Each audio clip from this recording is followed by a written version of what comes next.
மக்களே அனைவருக்கும் மாலை வணக்கம். ஸோ எல்லாம் என்ன பண்ணிட்டு இருக்கீங்கன்னு தெரியல. ஸோ எல்லாம் ஜாலியாக தான் இருப்பீங்க நம்புறேன். ஸோ பொங்கல் செலிப்ரேஷன் அட்டம் பாட்டம் விளாட்டு எல்லாம் ஃபன்னு போயிட்டு இருப்பீங்க. ஸோ நிறைய பேர் வந்து இன்னைக்கு நான் ஜல்லிக்கட்டுலாம் பார்க்க போயிருக்கேன். யாராவது போயிருந்தீங்கன்னா ஸோ எல்லாரும் வீட்டுக்கு வந்துருந்துருப்பீங்க. ஃபங்க்ஷன்ஸ்லாம் முடிஞ்சிருக்கும். ஸோ டெய்லி படிக்கிற வேலையும் நம்ம பார்க்க வேண்டியது இருக்கிறது. ஸோ ஐவிஎஸ் கேலண்டர் வந்துருச்சு. ஸோ எஸ்பிஐ பிஓ வேறு எக்ஸ்டெண்ட் பண்ணியிருக்காங்க. உங்களுக்கு ரெஜிஸ்ட்ரேஷன் பண்ணுறதுக்கான அப்ளை பண்ணுறதுக்கான டைம் எக்ஸ்டெண்ட் பண்ணியிருக்காங்க. ஸோ உங்களுக்கு அடுத்தடுத்த எக்ஸாம்ஸ் அவங்களும் உங்களுக்கு கொடுத்துக்கிட்டே இருக்காங்க. நீங்களும் அதுக்கேற்ற மாதிரி படிச்சுக்கிட்டே இருங்க. சார் நீங்கள் மட்டும் அடுத்தடுத்து வராமல் போயிருக்கீங்க சார் அப்படின்னு கேட்டிங்கன்னா, பாடி கண்டிஷன் அப்படி ஒரு வாரம் படுத்த படிக்கையாக போச்சு. அதனால் என்னால் வீடியோ போட முடியலை. சாரி. எந்த வீடியோமே போட முடியல. நீங்களே பார்த்து வந்துருப்பீங்க. ஒரு 4 நாளாக ஒன்றுமே பண்ண முடியல. அதனால தான் வீடியோ போடல. Sorry to say. இனிமேல் டெய்லி ஃபாலோ பண்ணிக்கோங்க. ஃபாலோ பண்ணாமல் மிஸ் பண்ணிடாதீங்க. மிஸ் பண்ணாமல் ஃபாலோ பண்ணி படிச்சுக்கிட்டே இருங்க. ஓகேவா? எஸ். ஸோ வீடியோக்குள்ள போகிறதுக்கு முன்னாடி உங்களுக்கு ஏதாவது இஷ்யூஸோ குவெரிஸோ இருந்துச்சுன்னா இதான் என்னோட இன்ஸ்டா ஐடி. ஸோ மேலே இருக்க ஜாக்சன் சாரோடது. எப்போனாலும் என்னன்னாலும் மெசேஜ் பண்ணுங்க, பார்த்து சரி பண்ணிக்கலாம். ஸோ அதே மாதிரி நம்ம கிராக் ஜாக்ல வந்து பொங்கல் ஆஃபர் போயிட்டு இருக்கியா CWJ40 அப்படின்னு சொல்லி நம்ம கோட் யூஸ் பண்ணீங்க அப்படின்னா ராயல் பாஸாக இருக்கட்டும், வீடியோ கோர்ஸாக இருக்கட்டும், பிடிஎஃப் கோர்ஸாக இருக்கட்டும், மார்க் டெஸ்ட்டாக இருக்கட்டும், இல்லை நம்ம ரிலீஸ் பண்ணுற எல்லா பேக்கேஜாக இருக்கட்டும், எல்லாத்துலேயுமே வந்து நீங்கள் இந்த கோடை யூஸ் பண்ணி நீங்கள் கிட்டத்தட்ட 40% டிஸ்கவுண்ட் எடுத்துக்கலாம். ஸோ நீங்கள் ஏதோ ராயல் பாஸ்லாம் யூஸ் பண்ணிங்கன்னா வெறும் 1 இயருக்கு 1199 வந்து நீங்கள் ராயல் பாஸை பர்ச்சேஸ் பண்ணிக்கலாம். ஸோ அவ்வளோ ஆஃபர் வந்து கொடுத்துட்டு இருக்கோம். ஸோ வேணுன்றவங்க யூஸ் பண்ணிக்கோங்க. பர்ச்சேஸ் பண்ணுற லிங்க் கீழே டிஸ்கிரிப்ஷனில் இருக்குது. ஓகேவா? எஸ் மக்களே. ஸோ போயிடலாமா? சாரி. டன். இன்னைக்கு என்ன பார்க்க போறோம் அப்படின்னா, இன்னைக்கான கரண்ட் அஃபேர்ஸ் தான் பார்க்க போறோம். ஸோ ஜனவரி 16, 2025 கரண்ட் அஃபேர்ஸ் தான். ஸோ என்னடா லைவான ப்ரீமியர் போயிட்டு இருக்கே அப்படின்னு நினைக்காதீங்க. ஸோ ப்ரீமியர்னாலும் ஃபாலோ பண்ணிக்கோங்க. இதுலேயும் அதே மாதிரி தான் இருக்க போகுது. ஸோ ரெகுலராக ஃபாலோ பண்ணுங்க. Right. Important days. So national start up day ஜனவரி 16, ஜனவரி 16 வந்து நம்ம government of India 2022 national start up day observe பண்றாங்க. சரியா? ஸோ இந்த டே வந்து உத்யாமோத்சவ். சரியா? உத்யாமோத்சவ் அப்படின்னு சொல்லுவாங்க. இந்த டே வந்து உத்யாமோத்சவ் 2025 சொல்லுவாங்க இந்த வருஷத்தை. ஸோ இந்த டே வந்து எதற்காக அப்சர்வ் பண்ணப்படுகிறது அப்படின்னு பார்த்தீங்க அப்படின்னா, ஸோ இந்தியன் ஆண்டர்பிரினர்ஸோட இனோவேட்டிவ் ஸ்பிரிட்டை வந்து ஸ்பிரிட்டுக்கான ட்ரிபியூட்டாக இருக்கணும். அதாவது வந்து ஒருத்தவங்க வந்து ஒரு பிசினஸோ ஒரு என்டர்பிரினர்ஷிப்போ பண்ண போறோம் அப்படின்னா அதுக்கு கவர்மெண்ட்லேருந்து என்ன மாதிரியான சப்போர்ட் கொடுக்க முடியும், ஸோ அந்த ஸ்டார்ட் அப் எக்கோசிஸ்டம் டெவலப் பண்ணுறதுக்கு என்ன மாதிரியான விஷயங்களுக்குலாம் ஹெல்ப் பண்ண முடியும், எந்த மாதிரியான இனோவேஷன்ஸ்லாம் நம்ம இன்னும் பூஸ்டப் பண்ண வேண்டி இருக்கிறது, ஸோ எப்படிலாம் டெக்னாலஜி அதுக்கு யூஸ் பண்ணலாம், இந்த மாதிரி எல்லா விஷயத்தையும் பார்க்கறதுக்காக தான் இந்த national start up day January 16 government of இந்தியாவால் அப்சர்வ் பண்ணப்படுகிறது. 2022 இருந்து 2016 நம்ம மோடியை வந்து இந்த ஸ்டார்ட் அப் இந்தியான்ற இனிஷியேட்டிவ் கொண்டு வந்துட்டாரு. ஸோ 2022 ஸ்டார்ட் அப் டேன்னு சொல்லி இந்த ஜனவரி 16 அறிவிக்கவும் செஞ்சுட்டாரு. சரியா? ஸோ ஜனவரி 16 அந்த ஸ்டார்ட் அப் இந்தியா இனிஷியேட்டிவ் ஆரம்பிச்ச டேட். சரி, ஜனவரி 16, 2016. அதனால தான் அந்த டேட்டே வந்து ஸ்டார்ட் அப் டேவாக அப்சர்வ் பண்ணப்படுகிறது. ரைட்டு. ஸோ அதே மாதிரி இந்தியன் ஆர்மி டே இன்னைக்கு அப்படின்னா ஜனவரி 15. சரி, இந்தியன் ஆர்மி முதல்ல ஃபோன் பண்ணப்படுறது ஜனவரி 15 தான். ஸோ அதனால இந்தியன் ஆர்மி டே வந்து ஜனவரி 15 அப்சர்வ் பண்ணப்படுகிறது. ஸோ இதற்கு என்ன க்ளூ அப்படின்னு பார்த்தீங்கன்னா, நீங்கள் 16 வயசு தாண்டினாலும் நீங்கள் வந்து ஒரு ஸ்டார்ட் அப் வைக்கலாம். சிம்பிள், அதான் க்ளூவே. ஸோ நீங்கள் வந்து மினிமம் 16 வயசு இருந்துச்சுனாலும் நீங்கள் வந்து ஒரு ஸ்டார்ட் அப் வைக்கலாம். ஸோ எல்லாரும் வந்து 16 வயசு தாண்டினாலும் ஸ்டார்ட் அப் பற்றின ஐடியாஸ்லாம் வளர்த்துக்கும். Right. Appointment. So justice Upadhyaya new chief justice of Delhi high court. அதாவது டெல்லி ஹைகோர்ட்டோட நியூ சீஃப் ஜஸ்டிஸாக தேவேந்திர குமார் உபதே வந்து அப்பாயின்ட் பண்ணப்பட்டிருக்கார். விபு பக்ரு அப்படின்றவரை ரீப்ளேஸ் பண்ணி. சரியா? ஸோ இவர் யாரு? தேவேந்திர குமார் உபதே வந்து ஆல்ரெடி பாம்பே ஹைகோர்ட்டோட சீஃப் ஜஸ்டிஸாக இருந்தவர். அவர் தான் இப்போ டெல்லி ஹைகோர்ட்டுக்கு போட்டிருக்காங்க. ஏன்னா டெல்லி ஹைகோர்ட்டோட சீஃப் ஜஸ்டிஸாக விபு பக்ரு வந்து ஆக்டிங்காக இருக்கார். ஆக்டிங் சீஃப் ஜஸ்டிஸாக இருக்காரு.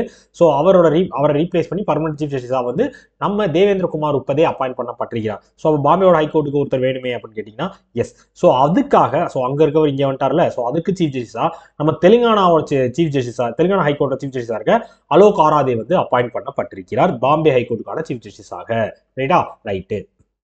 ஸோ ஒருத்தருக்கு இங்கே போட்டு ஒருத்தருக்கு அங்கே போட்டுன்ற மாதிரி தான் இருக்கும். ஸோ அப்படி தான் கொண்டு போயிருக்காங்க. ஸோ டெல்லி ஹைகோர்ட்டோட சீஃப் ஜஸ்டிஸ் யாரு? தேவேந்திர குமார் உபதே. ஸோ பாம்பே ஹைகோர்ட்டோட சீஃப் ஜஸ்டிஸ் யாரு? அலோக் ஆராதே. சரியா? எஸ். கிளியரா? கிளியர். ஸோ இதே மாதிரி நம்ம ஜஸ்டிஸ் வி ராமசுப்ரமணியன் தான் NHRCயோட சேர்பர்சன், நேஷனல் ஹியூமன் ரைட்ஸ் கமிஷனோட சேர்பர்சனாக அப்பாயின்ட் பண்ணப்பட்டிருக்கிறார். சரியா? எஸ். அடுத்த எம்ஓ. ஸோ இதுக்கு க்ளூ சொல்லலையா? இதற்கு என்ன க்ளூ அப்படின்னு பார்த்தீங்க அப்படின்னா, டெல்லி. எஸ். ஸோ டெல்லி கோர்ட்டில் தான் வந்து உப்புக்கான கேஸ்லாம் நடக்கும். சரியா? உப்பு தான் அப்படின்ற கேஸ் எல்லாம் உப்பதே, அதாவது உப்பு தான் அப்படின்ற கேஸ், உப்பு சப்பான கேஸ் அப்படின்ற மாதிரி வச்சுக்கோங்க. ஸோ உப்பான கேஸ்லாம் வந்து டெல்லியில தான் நடக்கும், டெல்லி கோர்ட்டில் தான் வந்து நடக்கும் அப்படின்னு ஞாபகம் வச்சுக்கோங்க. Yes. So BHEL signs MOU with ONGC for new and renewable energy businesses. அதாவது வந்து நம்ம பாரத் ஹெவி எலக்ட்ரிக்கல் லிமிடெட்ஸும் oil and natural gas corporation லிமிடெடும் வந்து ஒரு MOUக்குள்ள வந்திருக்காங்க. 2 பேர் சேர்ந்து என்ன பண்ண போறாங்க அப்படின்னு பார்த்தீங்க அப்படின்னா, நிறையா new and renewable energy business areas வந்து டெவலப் பண்ணுறதுக்கான வேலைகளை பார்க்க போறாங்க. ஸோ எந்த மாதிரியான ப்ராஜெக்ட்ஸ் அப்படின்னு பார்த்தீங்கன்னா, அந்த ஃபியூல் செல் பற்றினது, எலக்ட்ரோலைசர் பற்றினது, பேட்டரிஸ் எனர்ஜி ஸ்டோரேஜ் சிஸ்டம்ஸ் பற்றினது. ஸோ இந்த மாதிரி ப்ராஜெக்ட்ஸ்லாம் வந்து பண்ண போறாங்க. அதற்கான எம்ஓயு தான் போட்டிருக்காங்க, பெல்லும் ஓஎன்ஜிசியும் சேர்ந்து. ஸோ இந்தியாவோட நேஷனல் கிரீன் எனர்ஜி மிஷனை வந்து மிஷனுக்கு கான்ட்ரிபியூட் பண்ற விதமாக தான் இந்த பார்ட்னர்ஷிப் வந்து இருக்கும் அப்படின்னு சொல்லியிருக்காங்க. ரைட்டா? யார் சொல்லியிருக்கா? ஓஎன்ஜிசியும் பெல்லும் சேர்ந்து. ஸோ ஓஎன்ஜிசியோட CO Arunkumar Singh, headquarters new Delhi, founder 1956. Right. So இதே மாதிரி நம்ம என்டிபிசியும் ஓஎன்ஜிசியும், எஸ், ஸோ நம்ம என்டிபிசியும் ஓஎன்ஜிசியும் வந்து இந்தியாக்கான கிரீன் எனர்ஜி ஃபியூச்சருக்காக ஒரு ஜாயிண்ட் வெஞ்சரை வச்சிருக்காங்க. என்டிபிசியும் ஓஎன்ஜிசியும் சேர்ந்து ஒரு ஜாயிண்ட் வெஞ்சரோட கொண்டு வந்திருக்காங்க கிரீன் எனர்ஜியை, இந்தியாவோட ஃபியூச்சர் கிரீன் எனர்ஜியை வந்து டெவலப் பண்றதுக்காக. Yes yes partnership. DPIIT partner with ITC. So ITC limited, எல்லாருக்கும் தெரியும் ஐடிசி, கிராண்ட் ஐடிசி, சோலா, அந்த மாதிரி அவங்க தான் ஐடிசி. சரியா? எஸ். ஸோ டிபிஐடி வந்து ஐடிசி கூட ஒரு பார்ட்னர்ஷிப் வச்சிருக்காங்க. எதற்காக அப்படின்னா மேனுஃபேக்சரிங் செக்டாரில் இருக்க ஸ்டார்ட் அப்ஸை பூஸ்ட் அப் பண்ணணும். மேனுஃபேக்சரிங் செக்டார் ஸ்டார்ட் அப்பை பூஸ்ட் அப் பண்ணுறதுக்காக ஒரு பார்ட்னர்ஷிப் வச்சிருக்காங்க. ஸோ இதன் மூலமாக ஸ்டார்ட் அப்ஸ்க்கு வந்து நிறையா இனோவேட்டிவ் ஸ்டார்ட் அப்ஸ்க்கான சப்போர்ட்டை நாங்கள் கொடுக்குறோம், அலையன்ஸ் வச்சு நாங்கள் சப்போர்ட்டை கொடுக்குறோம் அப்படின்னு சொல்லியிருக்காங்க. ஸோ எந்த மாதிரியான சப்போர்ட் அப்படின்னா, ஸோ இந்த digital platform support, manufacturing execution சிஸ்டமுக்கான டிஜிட்டல் பிளாட்ஃபார்ம் சப்போர்ட் கொடுக்குறது, so renewal energy integration support கொடுக்குறது, எனர்ஜி ஸ்டோரேஜ் சிஸ்டம் சப்போர்ட் கொடுக்குறது, இந்த மாதிரி எல்லா சப்போர்ட் தர்றோம் அப்படின்னு சொல்லி நம்ம ஐடிசி லிமிட்டடும் டிபிஐடி வந்து ஒரு பார்ட்னர்ஷிப் வச்சு அறிவிச்சிருக்காங்க.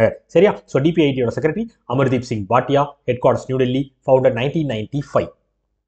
ரைட்டு. ஸோ இதே மாதிரி நம்ம டிபிஐடி வந்து ஸ்ட்ரைட் வெஞ்சர்ஸ் கூட ஒரு பார்ட்னர்ஷிப் வச்சிருந்தாங்க. ஆல்ரெடி நம்ம முன்னாடி பார்த்துருந்தோம். ஸ்ட்ரைட் வெஞ்சர்ஸ் கூட ஸ்டார்ட் அப் ஹெல்ப் பண்ணுறதுக்காக ஒரு பார்ட்னர்ஷிப் வச்சிருந்தாங்க.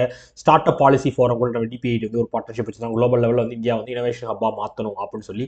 ஸோ அதோட இப்போ ஐடிசி கூடயும் ஒரு பார்ட்னர்ஷிப் வச்சுருக்காங்க மேனுஃபேக்சரிங் செக்டார் ஸ்டார்ட் அப்ஸ்க்கு பூஸ்டப் பண்ணுறதுக்காக. ரைட்டா? ஸோ யார் கூட எதற்காக வச்சாங்கன்றது மட்டும் நல்லா ஞாபகம் வச்சுக்கணும். Right. So C.dot partners with IITs for spectrum sensing chip development. அதாவது வந்து ஸோ இந்த எப்படி சொல்றது, நம்ம centre for development of telematics இருக்காங்க C.dot, அவங்க வந்து நம்ம ஐஐடி மண்டி, ஐஐடி ஜம்மு, அவங்க 2 பேர் கூடயும் ஒரு அக்ரிமெண்ட் போட்டுருக்காங்க. இப்போ எதற்காக அப்படின்னு பார்த்தீங்கன்னா ஒயிட் பேண்ட் ஸ்பெக்ட்ரம் சென்சார் ஏசிஐசி சிப்பை வந்து ரெடி பண்ணணும், டெவலப் பண்ணணும் அப்படின்றக்கான ஒரு அக்ரிமெண்ட் வந்து போடப்பட்டிருக்கிறது. சரியா? ஸோ இது என்ன அப்படின்னு பார்த்தீங்கன்னா, ஸோ இந்த எப்படி சொல்றது, ஸ்பெக்ட்ரம் சென்சார் சிப்ஸ்ன்னு சொல்லுவாங்கல்ல. ஸோ அந்த சிப்ஸ் அந்த மாதிரி சிப் ரெடி பண்ண, ஸ்பெக்ட்ரம்னா அந்த அலைக்கற்று ரிசீவ் பண்ணுற அந்த இது இருக்கும் தெரியுமா? ஸோ அந்த சிப்ஸ்ன்னு சொல்லுவாங்க. அது வந்து அந்த பெரிய பாக்ஸ், நீங்கள் ஒரு டவரில் பார்த்தீங்கன்னா அந்த பெரிய இந்த இதில் இருக்கா, ஸோ இந்த பெரிய பாக்ஸ் மாதிரி இருக்கும், அதுக்குள்ள இந்த சிப்ஸ் நிறையா இருக்கும். ஸோ அதை கனெக்ட் பண்ணுற சென்சார் சிப்ஸ் இருக்கும், சென்சாருக்கான சிப் இருக்கும். ஸோ அதை ரெடி பண்ணுறதுக்கான ஒரு பார்ட்னர்ஷிப் தான் இந்த C.dot-ம் IIT Mandi and IIT Jammu Kashmir வந்து வச்சிருக்காங்க. ரைட்டா? ரைட்டு. ஸோ C.dot-ஓட director Rajkumar Upadhyay, headquarters new Delhi, founder 1984. So இதே மாதிரி ஐஐடி டெல்லி கூடயும் வந்து ஒரு பார்ட்னர்ஷிப் வச்சிருக்காங்க C.dot. எதற்காக? இது வந்து கிட்டத்தட்ட ஒரே நியூஸ் தான். ஸோ ஐஐடி டெல்லி கூடயும் வச்சிருக்காங்க 6G ரிசர்ச்சை பூஸ்டப் பண்ணணும். சரியா? ஸோ முக்கியமான பேசிக் டிவைசஸ் அண்ட் காம்பவுண்ட்ஸ் வந்து டெவலப் பண்ணுறதுக்கு 6G ரிசர்ச்சுக்கு டெவலப் பண்ணுறதுக்கு பூஸ்டப் பண்ணணும்னு சொல்லி ஐஐடி டெல்லி கூட C.dot வந்து ஒரு பார்ட்னர்ஷிப் வைத்திருக்கிறார்கள். Next defence. ஸோ பிஎம்ஓடி commissions INS Surat, INS Nilgiri and INS Vagsheer. அதாவது வந்து நம்ம மோடியை வந்து ஒரு 3 ship, INS Surat, INS Nilgiri, INS Vagsheer அப்படின்னு 3 ஷிப்பை வந்து இனாகரேட் பண்ணி வச்சிருக்காரு. இது ரெடி பண்ணவங்க மும்பையில் மேகசான் டாக் ஷிப் பில்டர்ஸ் லிமிடெட் தான் ரெடி பண்ணியிருக்காங்க. ரைட்டா? ஸோ வழக்கமாக தான் இந்தியாவோட செல்ஃப் ரிலையன்ஸை டெவலப் பண்ணணும். ஸோ டிஃபென்ஸில் வந்து இந்திய நேவியில் வந்து நம்ம சப்போர்ட் வந்து பெஸ்ட்டாக இருக்கணும், சேஃப்டி வந்து ரொம்ப ப்ரொடக்டிவாக இருக்கணும் அப்படின்றக்காக தான் இந்த விஷயத்தை பண்ணியிருக்காரு. ஸோ அதை பற்றின டீட்டெயில்ஸையும் சொல்லிடுறேன். ஸோ ஐஎன்எஸ் சூரத் வந்து ப்ராஜெக்ட் 15B-யோட லாஸ்ட் ஷிப். சரியா? ஸோ இது வந்து விசாகப்பட்டினம் கிளாஸ் டெஸ்ட்ராயர்னு சொல்லுவாங்க. ஸோ 123 மீட்டர் லென்த்து, 17 மீட்டர் அகலத்தில் இருக்கும். கிட்டத்தட்ட 30 knots மைல் வேகத்தில் போகும் அப்படின்னு சொல்லியிருக்காங்க. ஐஎன்எஸ் நீலகிரி, ஸோ இதுவும் வந்து நார்மலான ஷிப்பு, ப்ராஜெக்ட் 17A-க்கான ஷிப்பு. ஸோ இதுவும் வந்து நேவிக்காக தான் கொண்டு வந்திருக்காங்க. So 149 metre length, 17.8 metre breadth. So இதோட ஸ்பீடு வந்து 28 knots அப்படின்னு சொல்லியிருக்காங்க. சரியா? எஸ், ஒரு நிமிஷம். ஐஎன்எஸ் வக்சீர், ஸோ இது வந்து சப்மரைன். சரி, இது ரெண்டும் வந்து நார்மல் ஷிப். இது ஐஎன்எஸ் வக்சீர் வந்து சப்மரைன். சரியா? எதற்கு? கல்வெரி கிளாஸ் சப்மரைனில் கடைசி ஷிப் இது. ஸோ இந்தியாவும் எம்டிஎல்லும் ஃப்ரெஞ்ச் நேவல் குரூப்பும் சேர்ந்து ரெடி பண்ணுற ப்ராஜெக்ட் 75 கீழே ரெடி பண்ண ஷிப் சப்மரைன் தான் இந்த ஐஎன்எஸ் வக்சீர். ரைட்டா? ரைட்டு. ஸோ இதே மாதிரி நம்ம உட்கஷ் அப்படின்னு சொல்லி 2வது மல்டிபர்பஸ் வெசல். சரியா? உட்கஷ் இந்தியாவோட 2வது மல்டிபர்பஸ் வெசலை வந்து லான்ச் பண்ணி வச்சிருக்காங்க. Right. Exercise. So Indian army conduct exercise devil strike. அதாவது டெவில் ஸ்ட்ரைக் அப்படின்னு சொல்லி ஒரு எக்ஸசைஸ் வந்து இந்தியன் ஆர்மி ஃபோர்ஸஸ் வந்து கண்டக்ட் பண்ணியிருக்காங்க. இந்தியன் ஆர்மி எங்கே? நார்த்தன் பார்டர்ஸ் ஆஃப் இந்தியாவில் கண்டக்ட் பண்ணியிருக்காங்க. ஸோ இது எதற்கானது அப்படின்னு பார்த்தீங்கன்னா முக்கியமாக ஸோ இந்த மாதிரி எப்படி சொல்றது, ஹை இன்டென்சிட்டி ஏரியாஸ் பார்த்தீங்களா? ஸோ அங்கே எப்படிப்பெல்லாம் நம்ம காம்பட் ஆப்ரேஷன்ஸ் இருக்கணும், ஸோ அங்கே எப்படிப்பெல்லாம் நம்ம உடனே செயல்படணும் அப்படின்றக்கான ட்ரைனிங் எக்ஸசைஸ் தான் இந்த devil strike exercise. So Indian armed forces northern border of இந்தியாவில் வந்து பண்ணுறாங்க. ரைட்டா? ரைட்டு. ஸோ இதே மாதிரி நம்ம ஸ்லினெக்ஸ் எக்ஸசைஸ், யார் பைலேட்டரல் நேவல் எக்ஸசைஸ், இந்தியாவும் ஸ்ரீலங்காவும் வந்து ஒரு ஸ்லினெக்ஸ் எக்ஸசைஸ் வந்து பண்ணுறாங்க விசாகப்பட்டினம்ல. பேங்கிங்.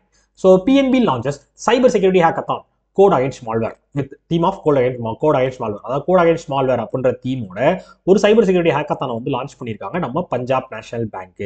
இந்த ஹேக்கத்தான் மூலமா என்ன பண்ண போறாங்க அப்படின்னா, ஸோ இனோவேட்டர்ஸ், ரிசர்ச்சர்ஸ், அகாடமிஷியன்ஸ் எல்லாத்தையும் சேர்த்து ஸோ இந்த மாதிரி மால்வேர் ஆகுது, திடீர்னு வந்து உங்க சிஸ்டம் வந்து உங்களோட அக்கௌண்ட் வந்து ஹேக் ஆகுது, ஸோ சைபர் செக்யூரிட்டி மால்வேர் ஆகுதுன்னு சொல்லுவாங்க. ஸோ மொத்தமா அப்படியே வந்து உங்களோட சிஸ்டமே உட்காடுறது, ஸோ இந்த மாதிரி விஷயங்கள்லாம் நடக்கும். ஸோ இதெல்லாம் வந்து தடுக்கணும், ஸோ சைபர் செக்யூரிட்டி டிஃபென்ஸ் வந்து ஸ்ட்ரென்தன் பண்ணணும் அப்படின்றதுக்காக தான் இந்த ஹேக்கத்தான் வந்து கொண்டு வந்திருக்காங்க பஞ்சாப் நேஷனல் பேங்க். ரைட்டா? ரைட். ஸோ இதை பண்ணியிருக்க பஞ்சாப் நேஷனல் பேங்கோட CEO Atul Kumar Goel, headquarters new Delhi, founder 1894. Right right. So இதே பண்ணி கடைசியாக பார்த்தோம் பஞ்சாப் அண்ட் சிந்த் பேங்க் வந்து இன்ஸ்டன்ட் லோன் ஸ்கீம் வந்து கொண்டு வந்தாங்க. எம்எஸ்எம்இஸ்க்காக மட்டும், எம்எஸ்எம்இஸ்க்காக 25 லட்சம் வரையும் நீங்கள் லோன் எடுத்துக்கலாம்னு சொல்லி கொண்டு வந்திருந்தாங்க. International. So NPCI and Magnati partners to boost UPI using UAE. அதாவது யூஏஇயில் வந்து யூபிஐ யூஸிங் வந்து இன்க்ரீஸ் பண்ணணும், இந்தியன் ட்ராவலர்ஸ்க்கு சப்போர்ட் பண்ணுற மாதிரி இருக்கணும் அப்படின்றதுக்காக நம்ம யூஏஇ சேர்ந்த மேக்னெட்டி அப்படின்ற கம்பெனி கூட நம்ம என்பிசிஐ இன்டர்நேஷனல் பேமெண்ட் லிமிடெட் வந்து டைப் வச்சிருக்காங்க. ஸோ இதன் மூலமாக ஸோ யூஏயோட பேமெண்ட் எக்கோசிஸ்டமில் யூபிஐ வந்து நீங்கள் மேக்னெட்டி சாஃப்ட்வேர், மேக்னெட்டி பிஓஎஸ் மூலமாகவும், ஸோ மேக்னெட்டிக் மிஷின்ஸ் மூலமாகவும், கியூஆர்ஸ் மூலமாகவும் நீங்கள் வந்து பே பண்ணி யூஸ் பண்ணி கொள்ளலாம் அப்படின்னு சொல்லி யூஏஇயில் யூஏயும் என்பிசிஐயும் சேர்ந்து டைப் வச்சு யூபிஐ டிரான்சாக்ஷன் சர்வீஸை கொண்டு வந்திருக்காங்க. ரைட். யூபிஐயோட capital Abu Dhabi, currency UAE dirham, president Mohammed bin Zayed al நாயகன். சரியா? நாயகன். Clear? Clear. So next. So India is set to sign MOU with Mongolia to enhance cooperation geology and exploration. அதாவது வந்து India வந்து Mongolia கூட இதே மாதிரி ரீசெண்டாக MOU போட்டிருக்காங்க. இதற்காக ஸோ ஜியாலஜி சர்வீசஸ் எக்ஸ்ப்ளோரிங்காக ஒரு அக்ரிமெண்ட் ஒன்று போட்டிருந்தாங்க. காப்பர் அண்ட் குக்கிங் கோல் எடுக்கிறதுக்கான ரிசோர்ஸை கண்டுபிடிக்கணும், எக்ஸ்ப்ளோர் பண்ணணும் அப்படின்றதுக்காக ஜியாலஜிக்கலாக ஒரு பார்ட்னர்ஷிப் வச்சிருந்தாங்க மங்கோலியா கூட India. National. So ISKCON temple PM மோடியின் நவி மும்பை. அதாவது வந்து இஸ்கான் டெம்பிள், அதாவது இஸ்கான்னா வந்து international society for Krishna consciousness அப்படின்னு சொல்லுவாங்க. ஸோ அதோட டெம்பிளான ஸ்ரீ ஸ்ரீ ராதா மதன் மோகன்ஜி டெம்பிள், அந்த டெம்பிளை வந்து இனாகரேட் பண்ணி வச்சிருக்காரு நவி மும்பை கார்கரில் நம்ம மோடி ஐயா. கிட்டத்தட்ட 170 கோடி ரூபாய் செலவில் 12 வருஷமா ரெடி பண்ணப்பட்ட ஏசியாவோட 2வது லார்ஜஸ்ட் இஸ்கான் டெம்பிள் இதுதான். சரியா? முக்கியமாக வந்து இது வந்து ஸ்பிரிச்சுவாலிட்டி அண்ட் நாலேஜை வந்து முன்னிறுத்துற விதமாகவும், அதே டைமில் வந்து எப்படி சொல்லி இஸ்கான் மிஷன்ஸ் பண்ணுறதுக்கான விஷயங்களை முன்னிறுத்துற விதமாக தான் இந்த டெம்பிள் வந்து இருக்கணும்னு சொல்லியிருக்காங்க. கிளியர்? கிளியர். ஸோ இதே மாதிரி நம்ம மோடி ஐயா வந்து லடாக்ல, சரியா? ஸோ லடாக்ல ஜம்மு அண்ட் காஷ்மீரில் ஜெட்மார்க் டனல் அப்படின்ற டனலில் கிட்டத்தட்ட 6 கிலோமீட்டருக்கான டனலை திறந்து வச்சிருக்காரு. ஆல் வெதரையும் கனெக்ட் பண்ணுற மாதிரி, ஆல் வெதருக்கும் சப்போர்ட்டிவாக இருக்க மாதிரி. ஸோ சோன்மார்க்லேருந்து லடாக் வரையும் இந்த டனல் வந்து கனெக்ட் ஆகுது. 2400 கோடி ரூபாய் செலவில் வந்து இந்த டனலை வந்து ரெடி பண்ணியிருக்காங்க. Right. State. So Indichip semiconductor inks deal with Andhra for 40,000 crore facility. அதாவது இண்டிசிப் செமிகண்டக்டர் லிமிடெட் அப்படின்ற கம்பெனியும் நம்ம ஆந்திர பிரதேஷ் கவர்மெண்ட்டும் ஒரு பார்ட்னர்ஷிப் அக்ரிமெண்ட்குள்ளே வந்திருக்காங்க. என்ன பண்ண போகிறாங்க பார்த்தீங்கன்னா, இந்தியாவோட முதல் பிரைவேட் செமிகண்டக்டர் மேனுஃபேக்சரிங் ஃபெசிலிட்டி ஆந்திராவில் வரப்போது 16,000 கோடி ரூபாய் செலவில் இண்டிசிப் செமிகண்டக்டர் லிமிடெட் வந்து கொண்டு வர போகிறாங்க ஆந்திராவில். சரியா?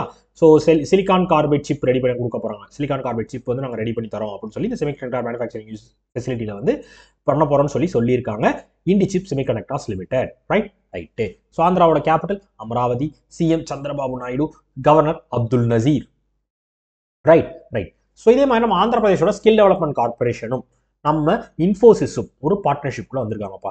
எதற்காக அப்படின்னு பார்த்தீங்க அப்படின்னா, so skills pre certification, so ஸ்கில்ஸ்க்கான ப்ரீ சர்டிஃபிகேஷன் கோர்ஸாக இருக்கட்டும், ஸோ ஸ்கில் சென்சஸ் எந்த லெவலில் இருக்குன்றதை செக் பண்ணுறதுக்காகவும் இந்த பார்ட்னர்ஷிப் வைக்கப்பட்டிருக்கிறது. ஆந்திர பிரதேஷ் ஸ்கில் டெவலப்மெண்ட் கார்பரேஷனும் இன்ஃபோசிஸும் ஒரு MOUக்குள்ள வந்திருக்காங்க. ரைட்டு. Next sports.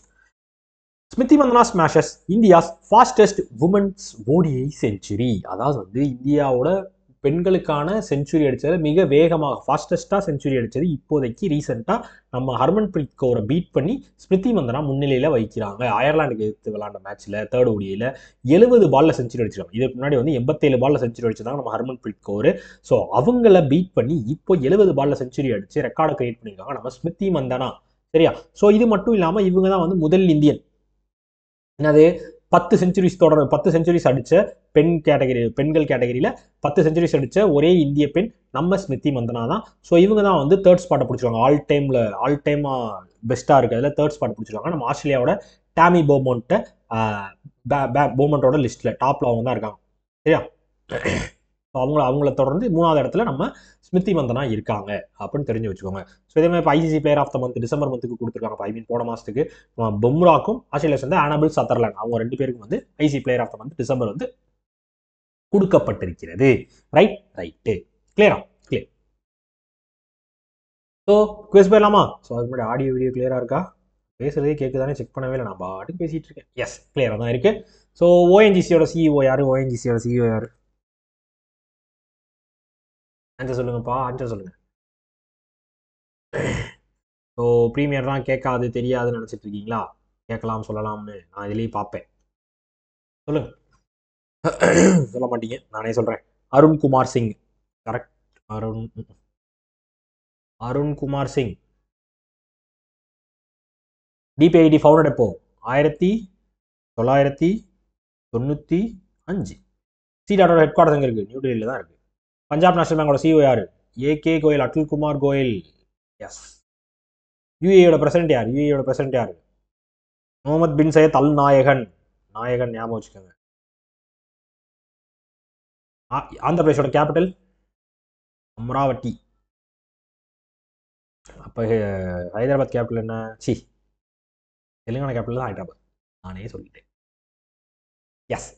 ஸோ கிளியராக எக்ஸ்பிளைன் பண்ணியிருக்கேன். ஸோ அவ்வளோதான் மக்களே. ஸோ இன்றைக்கான லைவ் நல்லபடியாக முடிஞ்சிருக்கு.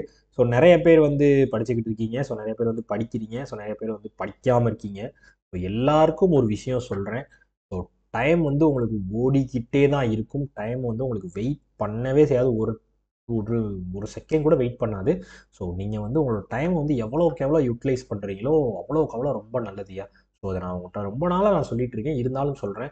ஸோ நிறைய பேர் வந்து டைம் பார்த்துக்கலாம் இப்போவே நீங்கள் ஐவிஎஸ் கேலண்டர் பார்த்தோன்னே நிறைய பேருக்கு ஐயோ எக்ஸாம் வரப்போகுதுன்ற ஒரு பயம் இருக்கும். ஆனால் நிறைய பேருக்கு ஆகஸ்ட் மாதம் தான் எக்ஸாமு, நம்ம ஜூன்லேருந்து படிக்கிறோம், ஜூன் ஜூலை ஆகஸ்ட் 2 மாதம் தரவாக படிக்கிறோம், பாஸ் பண்ணுறோம் அப்படின்ற மாதிரிலாம் இருப்பீங்க. இல்லை நான் மேலேருந்து படிக்கிறேன், இல்லை அப்படி இப்படிலாம் இருப்பீங்க. தயவு செஞ்சு உனக்கு கெஞ்சி கேட்டுக்கிறேன், இப்போ இருந்து படிங்க. நீங்கள் எந்த எக்ஸாம் ஃபோக்கஸ் பண்ணுறீங்களோ இப்போ இருந்து படிங்க. ஸோ உங்களுக்கு ஒவ்வொரு நாளும் ஒவ்வொரு செகண்டும் வந்து உங்களோடது. ஸோ அதை நீங்கள் வேஸ்ட் பண்ண அதை நீங்கள் மட்டும்தான் வேஸ்ட் பண்ணுறீங்கன்னு அர்த்தம். ஸோ அதனால எவ்வளோக்கு எவ்வளோ உங்களால் படிக்க முடியுதோ, எவ்வளோக்கு எவ்வளோ உங்களால் முட்ட முடியுதோ, நீங்கள் வந்து நான் ஸ்லோ லேர்னரு, நான் ஸ்பீட் லேர்னரு, அதெல்லாம் கிடையாது. எதுவுமே கிடையாது நம்ம பேங்க் எக்ஸாம் பொறுத்தவரை. அந்த எக்ஸாமில் யார் பெஸ்ட்டாக பர்ஃபார்ம் பண்ணுறாங்க, நீங்கள் ஸ்லோ லேர்னராக இருந்தால் இப்போ இருந்தே படிங்க, இல்லை ஃபாஸ்ட் லேர்னராக இருந்தால் நான் அப்புறம் தான் படிப்பேன். எல்லாரும் இருக்க டைமில் படிக்கும், அதுதான் கான்செப்ட். ஸோ படிச்சுக்கிட்டே இருக்கவங்களால மட்டும்தான் ஜெயிச்சுக்கிட்டே இருக்க முடியும். ஸோ சும்மா பாதி நேரம் படிக்கிறேன், பாதி நேரம் இல்லை, பாதி நேரம் முடியலை, வேலைக்கு போயிட்டு படிக்கிறவங்க இருக்காங்க, மேரேஜ் பண்ணிட்டு ஹோம் மேக்கராக இருந்து படிக்கிறவங்க இருக்காங்க. ஸோ படிக்கவே முடியாத சூழ்நிலையிலேருந்து வெளியே வந்து நான் படிச்சுக்கிட்டு இருக்கேன் அப்படின்றவங்க இருக்காங்க. ஸோ இதெல்லாம் நீங்கள் பார்க்குறப்போ ஜென்ரலாக ஒருத்தவங்க படிக்கிறாங்கன்றதுக்கும் உங்களோடலாம் நீங்கள் கம்பேர் பண்ணி பார்க்குறப்போ நீங்கள் எவ்வளோ பிளஸ்டாக இருக்கீங்கன்னு ஃபஸ்ட்டு யோசிச்சுக்கோங்க. அப்போ உங்களுக்கு எவ்வளோ டைம் நீங்கள் இருக்குன்னு ஃபஸ்ட்டு யோசிச்சுக்கோங்க. ஸோ இவங்க எல்லாமே வந்து அவ்வளோ ரிஸ்க் எடுத்து படித்து ஜெயிக்கணும்னு நினைக்கிறாங்கன்னா அப்போ அதுக்கான வேல்யூ எவ்வளோ பெருசாக இருக்கும். ஸோ அந்த எக்ஸாமுக்கான வேல்யூவை யோசிச்சு பாருங்கள். ஸோ அவங்களும் வந்து உங்களோட காம்படிட்டராக தான் இருப்பாங்க, கண்டிப்பாக நான் சொல்கிறேன். ஸோ அவ்வளோ எஃபோர்ட் போட்டு படிக்கிறவங்களால கண்டிப்பாக டைமை வேஸ்ட் பண்ண முடியாது. நீங்களும் அவங்களோட சேர்ந்து கம்ப்ளீட் பண்ணி படிக்கணும், ஜெயிக்கணும்னு நினைங்க, கண்டிப்பாக ஜெயிச்சிடலாம். ஸோ எல்லாத்தையும் எல்லா ஆங்கிளிருந்தும் படிங்க, எதையுமே விடாதீங்க, எதையுமே மிஸ் பண்ணாதீங்க, எல்லா கண்டையும் சேர்த்து வச்சு படிங்க, கண்டிப்பாக ஜெயிச்சிருவீங்க. ஓகேவா? ஓகே மக்களே. ஸோ அவ்வளோதான், இன்றைக்கான கண்டென்ட் முடிஞ்சிச்சு. ஸோ உங்களுக்கு வேறு ஏதாவது தேவைப்பட்டுச்சுன்னா என்னாலும் எப்போனாலும் என்னையே இன்ஸ்டாகிராமில் காண்டாக்ட் பண்ணலாம், DAV_3073. எப்போனாலும் என்னால் மெசேஜ் பண்ணுங்க. ஓகேவா? ஓகே மக்களே. ஸோ இதுக்கு அந்த வீடியோ மேக் பண்ணேன், வேறு ஒன்றும் இல்லை. டடா, பபாய், see you.